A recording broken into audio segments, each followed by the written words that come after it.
Hello fierce, আসসালামু আলাইকুম। কৃষি পরিবারের পক্ষ থেকে আপনাদের সবাইকে জানাচ্ছি আন্তরিক শুভেচ্ছা এবং অভিনন্দন। ফিয়ার্স, আপনারা কি সবজি চাষ করতেছেন? তবে আমি বলবো এই ভিডিওটা আপনাদের জন্য, কেননা আজকে আমি আপনাদেরকে জানাবো মে থেকে জুন মাসে কি কি শাকসবজি চাষ করবেন। আমরা অনেকেই অনেক সময় অনেক ধরনের শাকসবজি চাষ করি, তবে আমরা জানি না কোন শাকসবজি কোন মাসে চাষ করলে বেশি পরিমাণ ফলন পাওয়া যায়। তাই আজকে আমি আপনাদেরকে জানাবো কোন কোন শাকসবজি মে থেকে জুন মাসে চাষ করবে বেশি পরিমাণ ফলন পাবেন। তবে চলুন ভিউয়ার্স, মূল ভিডিওতে চলে যাই। আপনারা মে থেকে জুন মাসে মিষ্টি কুমড়াটা চাষ করতে পারেন। মে থেকে জুন মাসে যেই শাকসবজি চাষ করবে বেশি পরিমাণ ফলন পাবেন তার মধ্যে মিষ্টি কুমড়া অন্যতম। মিষ্টি কুমড়া চাষ করার আগে অবশ্যই জমিটা খুব ভালো করে চাষ দিয়ে নেবেন। আপনারা যে কোনো মাটিতে মিষ্টি কুমড়াটা চাষ করতে পারেন, তবে অবশ্যই চেষ্টা করবেন দোআঁশ থেকে বেলে দোআঁশ মাটিতে মিষ্টি কুমড়াটা চাষ করতে। এতে করে মিষ্টি কুমড়ার ফলনটা বেশি পাবেন। আপনারা যে কোনো ধরনের বীজ লাগিয়ে দিতে পারেন, তবে অল্প সময়ে বেশি পরিমাণ ফলন পেতে অবশ্যই হাইব্রিড জাতের মিষ্টি কুমড়াটা চাষ করবেন। বীজ লাগিয়ে দেওয়ার আগে অবশ্যই 16 থেকে 24 ঘন্টা পানিতে ভিজিয়ে রাখবেন। এতে করে মিষ্টি কুমড়ার বীজগুলো খুব সহজে অঙ্কুরোদ্গম হবে। মিষ্টি কুমড়া গাছের বয়স যখন 15 থেকে 20 দিন হবে তখনই অল্প পরিমাণ করে জৈব সার দিবেন। এতে করে গাছগুলো খুব দ্রুতই বড় হবে। মিষ্টি কুমড়ার ফলন বেশি পেতে অবশ্যই গাছে মাচা দিয়ে দিবেন। ফিয়ার্স, আপনারা এই সময় চাল কুমড়াটাও চাষ করতে পারেন। মে থেকে জুন মাসে যে শাকসবজি চাষ করার সিজন তার মধ্যে চাল কুমড়া অন্যতম। তাই অবশ্যই আপনারা এই সময় চাল কুমড়াটা চাষ করবেন। আপনারা যে কোনো মাটিতে চাল কুমড়া চাষ করতে পারেন, তবে উর্বর দোআঁশ মাটিতে চাষ করলে বেশি পরিমাণ ফলন পাওয়া যায়। চাল কুমড়ার বীজ লাগিয়ে দেওয়ার আগে অবশ্যই 12 থেকে 14 ঘন্টা পানিতে ভিজিয়ে রাখবেন। এতে করে বীজ থেকে খুব সহজে এবং অল্প সময়ে চারাগুলো অঙ্কুরোদ্গম হবে।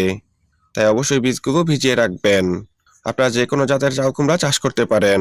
আমি নিজে লাউ তীরের বীজগুলো চাষ করে থাকি। আপনারা এসিআই, লাউ তীর অথবা ইস্পাহানি কোম্পানির বীজগুলো লাগাতে পারেন।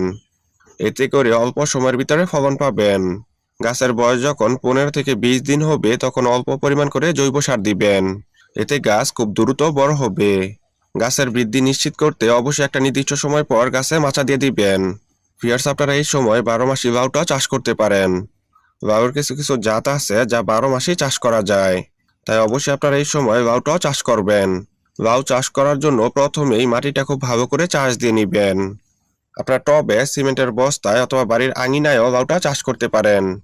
লাউ চাষ করার জন্য অবশ্যই দোআঁশ থেকে বেলে দোআঁশ মাটি নির্বাচন করবেন। এতে লাউর ফলন বেড়ে যাবে।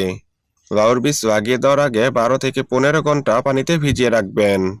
এতে চারা অল্প সময়ের ভিতরে অঙ্কুরোদ্গম হবে। গাছের বয়স যখন 20 থেকে 25 দিন হবে তখন অল্প পরিমাণ করে জৈব সার দিবেন। এতে গাছগুলো টাটকা এবং সতেজ থাকবে। তাই অবশ্যই ভিউয়ার্স, আপনারা নিয়মিত গাছে পর্যবেক্ষণ করবেন। ভিউয়ার্স, আপনারা মে থেকে জুন মাসে শশাটা চাষ করতে পারেন। বছরের অন্যান্য সময়ের তুলনায় এই সময় আপনারা শশার ভালো একটা ফলন পাবেন। তাই অবশ্যই আপনারা এই সময় শশাটা চাষ করবেন। আপনারা টবে, সিমেন্টের বস্তায়, বাড়ির আঙিনায় শশাটা চাষ করতে পারেন। আপনারা অবশ্যই হাইব্রিড জাতের শশাটা চাষ করবেন। আমি এখানে লাল তীরে শশাটা চাষ করতেছি। এই জাতের শশা চাষ করলে মাত্র 35 দিনে ফলন পাবেন। আপনারা যে কোনো মাটিতে শশা চাষ করতে পারেন, তবে দোআঁশ মাটিতে চাষ করলে বেশি পরিমাণ ফলন পাবেন। শশা বীজ লাগিয়ে দেওয়ার আগে অবশ্যই 2 থেকে 4 ঘন্টা পানিতে ভিজিয়ে রাখবেন। এতে অল্প সময়ে বীজ থেকে চারা গজাবে। তাই অবশ্যই আপনারা বীজগুলো ভিজিয়ে রাখবেন। গাছের বয়স যখন 10 থেকে 12 দিন হবে তখনই কিছু পরিমাণ সার দিবেন। এতে চারা খুব দ্রুত বড় হবে। ফিয়ার্স, আপনারা এই সময় ঝিঙ্গাটা চাষ করতে পারেন। আপনারা যে কোনো ধরনের মাটিতে ঝিঙ্গা চাষ করতে পারবেন, তবে উর্বর পলি মাটিতে চাষ করলে বেশি পরিমাণ ফলন পাবেন। তাই অবশ্যই উর্বর পলি মাটিতে ঝিঙ্গাটা চাষ করবেন। আপনারা যে কোনো জাতের ঝিঙ্গা চাষ করতে পারেন, তবে এসিআই, লাউ তীর অথবা ইস্পাহানি কোম্পানির বীজ লাগালে বেশি পরিমাণ ফলন পাবেন। বীজ লাগিয়ে দেওয়ার আগে 10 থেকে 12 ঘন্টা পানিতে ভিজিয়ে রাখবেন। এতে বীজ থেকে অল্প সময় চারাগুলো অঙ্কুরোদ্গম হবে।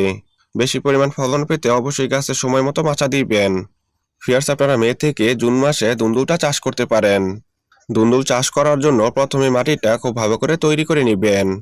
আপনারা যে কোনো জাতের দুন্দুল বীজ লাগিয়ে দিতে পারেন, তবে ভালো ফলন পেতে অবশ্যই হাইব্রিড জাতের দুন্দুলটা চাষ করবেন। আপনারা টবে, সিমেন্টের বস্তায় অথবা বাড়ির আঙিনায় দুন্দুলটা চাষ করতে পারেন। দুন্দুল গাছের বয়স যখন 15 থেকে 20 দিন হবে তখন অল্প পরিমাণ করে সার দিবেন। এতে গাছগুলো দ্রুতই বড় হয়ে যাবে আর একটা নির্দিষ্ট সময়ের ভিতরে প্রচুর পরিমাণ ফলন পাবেন। ফিয়ার্স, আপনারা এই সময় টবে, সিমেন্টের বস্তায় অথবা বাড়ির আঙিনায় বরবটিটা চাষ করতে পারেন। আপনারা চাইলে বাণিজ্যিকভাবেও বরবটিটা চাষ করতে পারেন। যে কোনো মাটিতেই বরবটিটা চাষ করা যায়। ভালো পরিমাণ ফলন পেতে অবশ্যই দোআঁশ মাটিতে বরবটিটা চাষ করবেন। বীজ লাগিয়ে দেওয়ার আগে 1 থেকে 2 ঘন্টা পানিতে ভিজিয়ে রাখবেন। এতে করে চারাগুলো খুব সহজে অঙ্কুরোদ্গম হবে। আপনারা লাল তীর, এসিআই অথবা ইস্পাহানি কোম্পানির বীজগুলো চাষ করতে পারেন। এতে অল্প সময়ে ফলন পাবেন।